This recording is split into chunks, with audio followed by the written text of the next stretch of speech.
حضرت محمود بن لبید رضی اللہ تعالیٰ عنہ آپ راوی ہیں کہ محبوب خدا صلی اللہ علیہ وسلم نے ارشاد فرمایا انسان کے متعلق کہ اسنتان یکرہما ابن آدم، دو باتیں ایسی ہیں جن کو ابن آدم کبھی پسند نہیں کرتا. ان دو باتوں سے انسان دوڑتا ہے، نفرت کرتا ہے، دور ہوتا ہے، کبھی ان دو باتوں کو اپنے لیے پسند کرتا ہی نہیں ہے ابن آدم.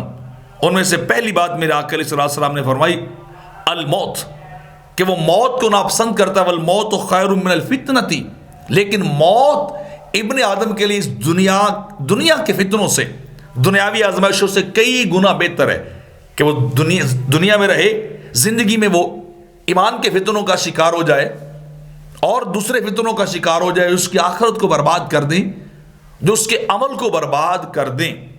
تو فرمایا وہ موت کو ناپسند کرتا ہے، لیکن موت فتنوں کے مقابلے میں اس کے لیے بہتر ہے کہ جب وہ قبر میں چلا جائے تو فتنوں سے، گناہوں سے، نئی نئی آزمائشوں سے ابن آدم بچ جاتا ہے.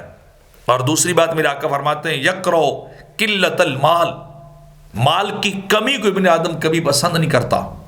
مال کا کم ہو جانا، تھوڑا ہو جانا، یہ ابن آدم کبھی پسند نہیں کرتا. خواہش یہی رکھتا ہے کہ دنیا کا سارا مال مجھے مل جائے، دنیا کے روپے، پیسے، دولت سب سے بڑھ کر میرے پاس آ جائے، ہر کسی کے پاس کچھ بھی نہ ہو، کسی اور کے پاس سب کچھ میرے پاس آ جائے. تو وہ مال کی کمی کو پسند نہیں کرتا. لیکن میرے آقا کیا فرما رہے ہیں وہ سننے والی بات ہے. آپ فرماتے ہیں وَقِلَّةُ الْمَالِ أَقَلُّ لِلْحِسَابِ، لیکن مال کا کم ہونا قیامت کے حساب کے لیے بہتر ہے.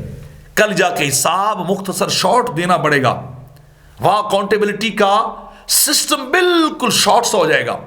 مال تھوڑا ہے تو حساب بھی تھوڑا ہے، اور مال اور دنیا زیادہ ہے تو حساب بھی زیادہ ہے. تو یہ موت اور قلت مال یہ ابن آدم کو پسند نہیں ہے، لیکن میرے آقا فرما رہے ہیں اس کے لیے بہتر کہ موت اسے فتنوں سے بچاتی ہے اور قلت مال اسے مشکل ترین حساب سے بچا کے آسان ترین حساب کی طرف لے جاتی ہے.